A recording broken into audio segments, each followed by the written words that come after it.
बहुत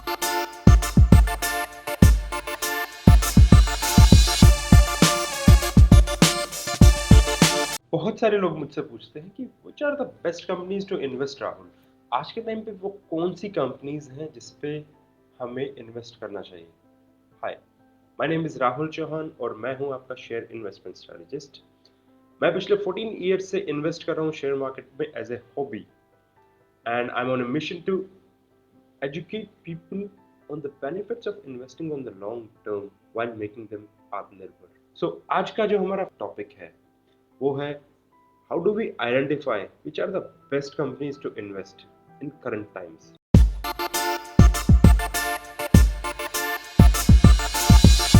और मैं ये मानता हूँ कि ये टॉपिक सिर्फ करंट टाइम्स को हम पे ना देख के हम एवरग्रीन टॉपिक इसको मान सकते हैं, राइट।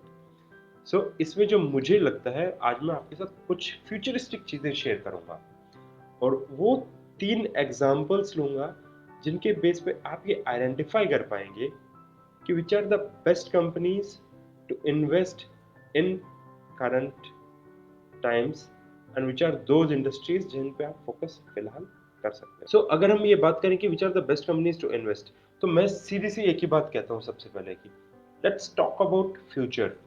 वो फ्यूचरिस्टिक कंपनीज कौन सी है जिनके बेस पे हम ये डिसाइड कर पाए कि these are the best industries or the best companies to look forward for us and how do we identify those futuristic companies। So let me take our first example।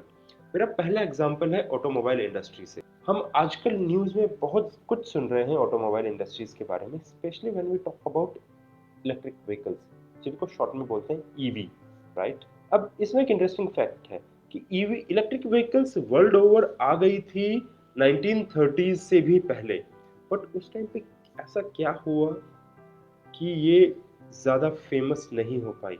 बहुत सारी conspiracy theories होती हैं और दुनिया की एक खास बात है कि कोई भी नई चीज़ आती है या कोई भी एक ड्रास्टिक चेंज होता है तो हमेशा एक कोई ना कोई एक कॉन्स्पिरेसी थ्योरी निकल ही आती है उसके बाद। So I am not entering into the conspiracy theory, but simple fact ये है कि 1930 से पहले जब इलेक्ट्रिक व्हीकल्स आ गई थी वो मार्केट में ज़्यादा दिनों तक टिक नहीं पाई। सिमिलरली उसके बाद काफ़ी दिनों तक रहा कि इलेक्ट्रिक व्हीकल्स फिर आ रही हैं, फिर आएंगी, ये वो। 1990s और 2000s में फिर एक बार उन्होंने वापस कदम रखा जहाँ पे काफ़ी मेजर कंपनीज ने इन्वेस्ट किया यूएस मार्केट में। उन्होंने थोड़ा सा मार्केट ग्रैब करना भी स्टार्ट किया था और सडनली उन्होंने आके उसको बंद कर दिया। फिर कुछ कॉन्स्पिरेसी थ्योरीज निकली दोबारा इसी पॉइंट के ऊपर और सारी चीज़ें बदली जब इलॉन मस्क ने टेस्ला को लॉन्च किया।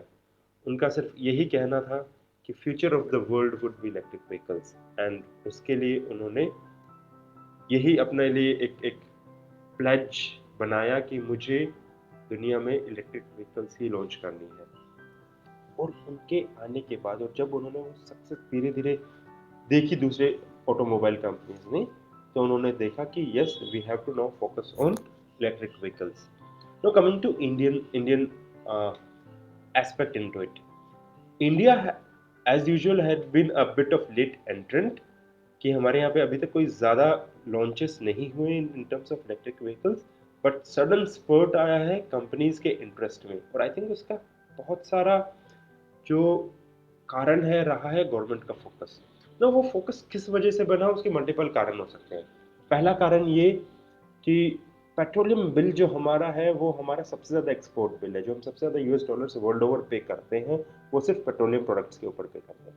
जब हमारा इतना हाई एक्सपोर्ट बिल है और इकोनॉमी वैसे भी थोड़ा स्ट्रगल कर ही रही है हमारी आज के टाइम पे, तो can we reduce in export these export bills going forward in future. I think उसके लिए बेस्ट ऑप्शन गवर्नमेंट को लगा let's go for electric vehicles. अब इसमें छोटी सी कॉन्स्पिरेसी थ्योरी मेरी अपनी है। हम रिसेंटली बहुत सुन रहे हैं कि मार्केट में कि पेट्रोलियम प्राइसेस 100 रुपीज़ पर लीटर के ऊपर चले गए। इज इट सो कि गवर्नमेंट एक्चुअली इसको 100 से ऊपर रखना चाहते हैं so that 1 2 3 years down the line जब भी इलेक्ट्रिक व्हीकल्स आए people actually rush towards those vehicles, क्योंकि वो ऑलमोस्ट फ्री ऑफ कॉस्ट रहेंगी इन टर्म्स ऑफ रनिंग कॉस्ट। एक वन टाइम बाय कॉस्ट थोड़ी सी हाई हो सकती है बट रनिंग एंड मेंटेनेंस शायद कम रहे, इसलिए लोग उसको बाय करें। थिंक अबाउट इट, सिर्फ एक थॉट प्रोसेस है जो मैं देना चाह रहा हूँ। ऐसा होगा नहीं होगा, I am not anyone to predict this, तो ये सिर्फ मेरा एक थॉट है। लेट्स टॉक अबाउट, अगर इलेक्ट्रिक व्हीकल्स इंडिया में आते हैं तो उसका इम्पैक्ट बाकी चीज़ों पे कैसे पड़ेगा। तो सबसे पहले उन ऑटोमोबाइल कंपनीज का क्या होगा जो इलेक्ट्रिक व्हीकल्स में इन्वेस्ट नहीं कर रही है। बहुत बड़ा सवाल है ये उनके ऊपर, राइट, कि जो कंपनीज इलेक्ट्रिक व्हीकल्स पे फोकस नहीं कर रही है उनका फ्यूचर क्या होने वाला है, ये समझना बहुत जरूरी है। साथ में व्हाट अबाउट पेट्रोलियम कंपनीज। हमारे यहाँ पे पेट्रोलियम कंपनीज बहुत सारी हैं, राइट, गवर्नमेंट ओन भी है, प्राइवेट भी है। What about petrol pumps, petrol pump owners भी हैं। Similarly how about automotive parts बनाने वाली कंपनीज, बहुत सारी ऑटोमोटिव पार्ट्स बनाने वाली कंपनीज जो शेयर मार्केट में भी लिस्टेड है, सिर्फ सरवाइव कर रही है उन ऑटोमोबाइल कंपनीज में जो अपनी गाड़ियां बनाकर बेचती है। क्या कोई ऐसा एक पार्ट होगा जो उनके लिए यूज ना हो इलेक्ट्रिक व्हीकल के अंदर? You have to figure that out. Similarly OEMs हैं जो ऑटोमोबाइल कंपनीज के पार्ट्स बना रहे हैं, उनका फ्यूचर क्या होने वाला है? Can we identify this? If we are, तो हमें तो एक चीज तो श्योर श्योर पता है कि electric vehicles would be future for India for sure. क्या ऑटोमोबाइल कंपनी सब इनको कॉप अप कर पाएगी? जब हमें एक चीज का श्योर श्योर पता है कि इलेक्ट्रिक व्हीकल्स इंडिया में आएंगी ही आएंगी, तो हम क्या ये डिफाइन कर सकते हैं कि कौन सी कंपनीज में बेस्ट रहेगा इन्वेस्ट करने के लिए, so that we end up making a lot of money in automobile companies? So this is first thing which I want to discuss, especially about futuristic industries. Similarly, अगर मैं futuristic industries में एक दूसरी industry की बात करता हूँ, इस फाइनेंशियल इंस्टीट्यूशंस एंड बैंक्स। अभी एक बड़ा इंटरेस्टिंग एस्पेक्ट है। हमारे प्राइम मिनिस्टर ने कुछ दिनों पहले ये अनाउंस किया था that he wants to make India $5 trillion economy by 2030। 2030 में वो $5 ट्रिलियन की इकोनॉमी बनाना चाहते हैं, जो आज की साइज से लगभग डबल या थोड़ा सा ज्यादा रहेगा। अगर ऐसा सिनेरियो है तो उसके लिए हमें कुछ बैंक्स और फाइनेंशियल इंस्टीट्यूशंस चाहिए जो उस टाइप की इकोनॉमी को लेके चल सके, संभाल सके, मेंटेन कर सके, मैनेज कर सके। आज की डेट में अगर हम कुछ बैंक्स या फाइनेंशियल इंस्टीट्यूशंस की बात करते हैं तो we almost have around 7-8 banks जिनका मार्केट कैपिटलाइजेशन शेयर मार्केट के अंदर 1 लाख करोड़ से ज्यादा का है, जिसमें टॉप पे आता है आज की डेट में HDFC बैंक, लगभग 7-7.5 लाख करोड़ का मार्केट कैपिटलाइजेशन, मार्केट कैप भी हम उसको, और बाकी 7-8 बैंक्स 1 लाख करोड़ से 7 लाख करोड़ के बीच में है। तो the point is, do we have one, we would require at least one bank जिसका मार्केट कैप 2030 तक at least 25 lakh crore, 30 maybe 35 lakh crore या उससे ज्यादा का होगा।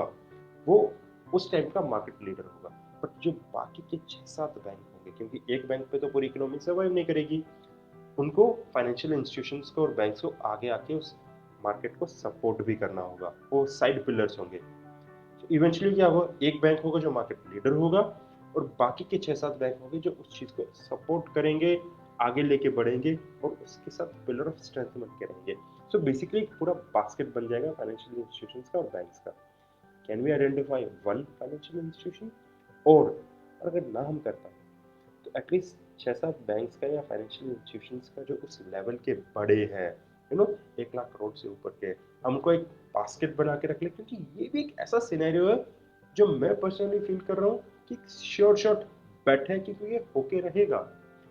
गवर्नमेंट चाह रही है कि $5 ट्रिलियन की इकोनॉमी बने और उसी हिसाब से हमारी इकोनॉमी भी मूव कर रही है। मे बी कोविड है तो हम 2030 में ना करके 2032 में कर दे, बट होना तो है, राइट।